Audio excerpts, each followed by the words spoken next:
दोस्तों, वैसे तो आप लोगों ने राम मंदिर के बारे में बहुत कुछ सुना होगा, लेकिन हम आपके लिए लेकर आए हैं राम मंदिर के कुछ ऐसी इंटरेस्टिंग इन्फॉर्मेशन जो आपकी हिस्ट्री नॉलेज भी बढ़ाएगी। तो बने रहिए हमारे चैनल द सेकंड सन्स के साथ।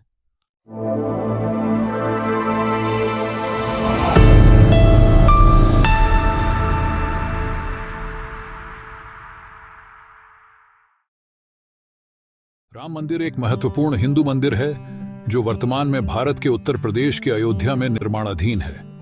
जनवरी 2024 में इसका गर्भगृह तथा प्रथम तल बनकर तैयार है और 22 जनवरी 2024 को इसमें श्री राम के बाल रूप में विग्रह की प्राण प्रतिष्ठा की गई। ये मंदिर उस स्थान पर स्थित है जिसे हिंदू धर्म के प्रमुख देवता राम का जन्म स्थान माना जाता है। पहले इस स्थान पर बाबरी मस्जिद थी, जिसका निर्माण एक मौजूदा गैर इस्लामी ढांचे को ध्वस्त करने के बाद किया गया था, जिसे बाद में ध्वस्त कर दिया गया था। 2019 में भारत के सर्वोच्च न्यायालय ने विवादित भूमि पर फैसला सुनाया, जिसमें कहा गया था कि यह भूमि हिंदुओं की है और इस पर राम मंदिर का निर्माण कर सकते हैं। मुसलमानों को मस्जिद बनाने के लिए जमीन का एक अलग टुकड़ा दिया जाएगा। अदालत ने साक्ष्य के रूप में भारतीय पुरातत्व सर्वेक्षण ASI की एक रिपोर्ट का हवाला दिया, जिसमें ध्वस्त की गई बाबरी मस्जिद के नीचे एक गैर इस्लामिक संरचना की मौजूदगी का सुझाव देने वाले सबूत दिए गए थे। राम मंदिर के निर्माण की शुरुआत के लिए भूमि पूजन 5 अगस्त 2020 को किया गया था। वर्तमान में निर्माणाधीन मंदिर की देखरेख श्री राम जन्मभूमि तीर्थ क्षेत्र ट्रस्ट द्वारा की जा रही है। मंदिर का उद्घाटन 22 जनवरी 2024 को निर्धारित है। नए विग्रह की स्थापना के बाद 23 जनवरी से ही राम मंदिर में श्रद्धालुओं को दोनों विग्रहों के दर्शन का आनंद लेने का अवसर मिलेगा। दर्शन का समय सुबह 7 बजे से लेकर पहली पाली में पूर्वाह्न 11:30 बजे तक है। इसके बाद दूसरी पाली में दोपहर 2 बजे से शाम 6:30 बजे तक का समय निर्धारित किया गया है। यदि भक्तों की भीड़ बढ़ती है तो दर्शन की अवधि को बढ़ा दी जाएगी। दान के कथित दुरुपयोग, अपने प्रमुख कार्यकर्ताओं को दरकिनार करने और भाजपा द्वारा मंदिर का राजनीतिकरण करने के कारण मंदिर कई विवादों में घिरा हुआ है। राम एक हिंदू देवता हैं जो विष्णु के अवतार माने जाते हैं। प्राचीन भारतीय महाकाव्य रामायण के अनुसार राम का जन्म अयोध्या में हुआ था। 16वीं शताब्दी में बाबर ने पूरे उत्तर भारत में मंदिरों पर आक्रमण की अपनी श्रृंखला में मंदिर पर हमला किया और उसे नष्ट कर दिया। बाद में मुगलों ने एक मस्जिद, बाबरी मस्जिद का निर्माण किया, जिसे राम की जन्मभूमि, राम जन्मभूमि का स्थान माना जाता है। मस्जिद का सबसे पहला रिकॉर्ड 1777 में मिलता है, जो जेसुइट मिशनरी जोसेफ टिफेनथेलर द्वारा लिखित लैटिन पुस्तक डिस्क्रिप्टियो इंडिया में मिलता है। उनके अनुसार मस्जिद का निर्माण रामकोट मंदिर, जिसे अयोध्या में राम का किला माना जाता है, और बेदी, जहां राम का जन्मस्थान है, उसे नष्ट करके किया गया था। धार्मिक हिंसा की पहली घटना 1853 में दर्ज की गई थी। दिसंबर 1858 में ब्रिटिश प्रशासन ने विवादित स्थल पर हिंदुओं को पूजा अनुष्ठान आयोजित करने से प्रतिबंधित कर दिया।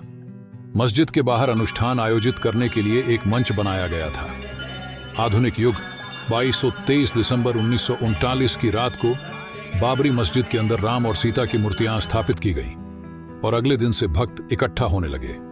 1950 तक राज्य ने CRPC की धारा 145 के तहत मस्जिद पर नियंत्रण कर लिया और मुसलमानों को नहीं बल्कि हिंदुओं को उस स्थान पर पूजा करने की अनुमति दी। 1980 के दशक में हिंदू राष्ट्रवादी परिवार संघ परिवार से संबंधित विश्व हिंदू परिषद VHP ने हिंदुओं के लिए इस स्थान को पुनः प्राप्त करने और इस स्थान पर शिशु राम, राम लल्ला को समर्पित एक मंदिर बनाने के लिए एक नया आंदोलन शुरू किया।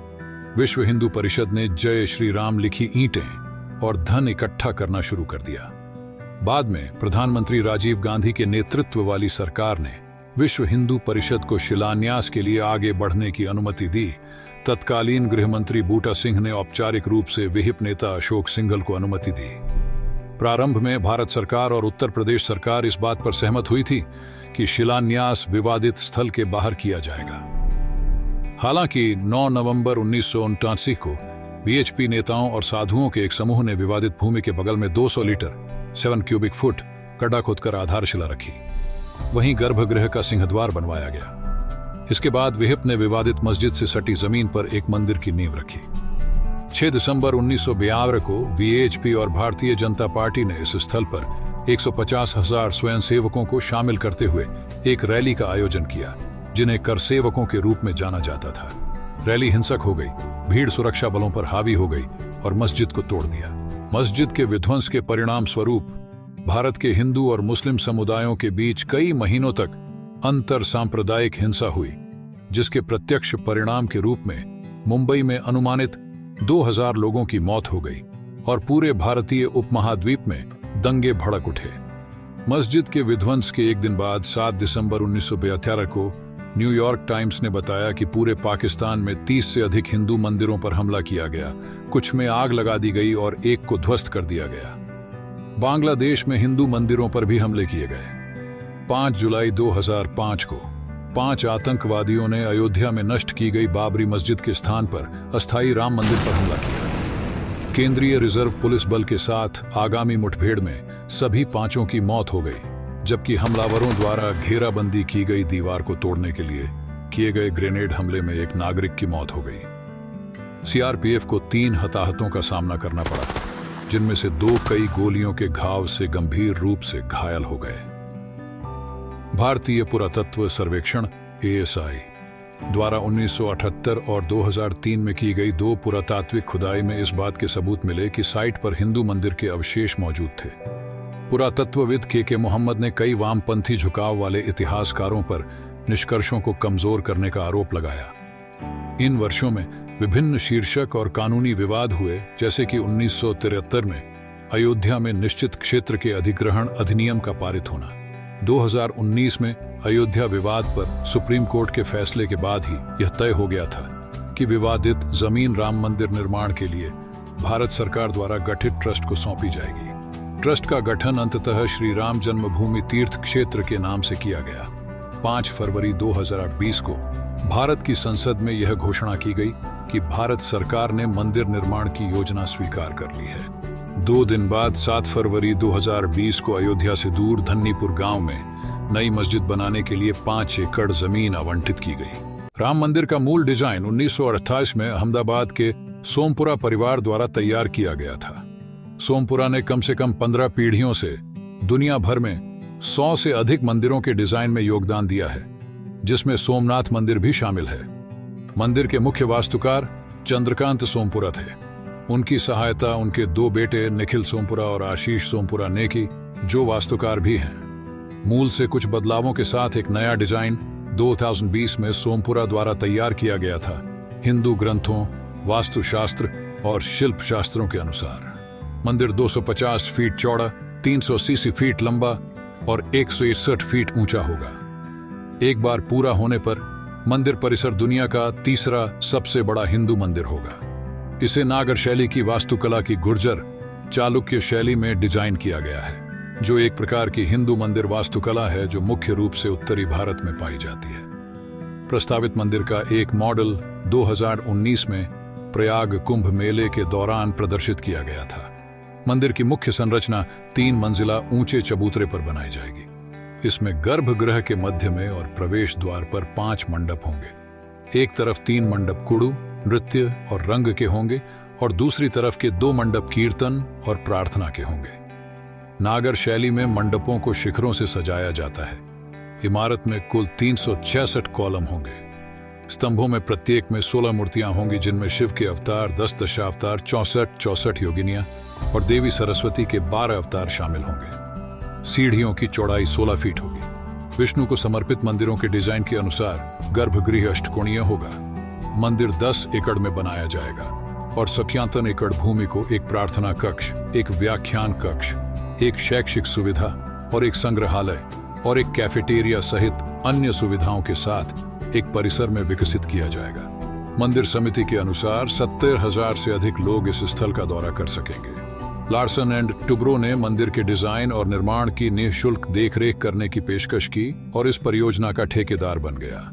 केंद्रीय भवन अनुसंधान संस्थान, राष्ट्रीय भूभौतिकीय अनुसंधान संस्थान और बॉम्बे, गुवाहाटी और मद्रास IIT मिट्टी परीक्षण, कंक्रीट और डिजाइन जैसे क्षेत्रों में सहायता की। यह निर्माण कार्य राजस्थान के बांसी से प्राप्त बलुआ पत्थर से होगा। मंदिर के निर्माण में लोहे का कोई उपयोग नहीं होगा और पत्थर के खंडों को जोड़ने के लिए 10,000 तांबे की प्लेटों की आवश्यकता होगी। सांस्कृतिक रूप से महत्वपूर्ण कदम में थाईलैंड भी राम जन्मभूमि पर मिट्टी भेजकर राम मंदिर के उद्घाटन में प्रतीकात्मक रूप से योगदान दे रहा है।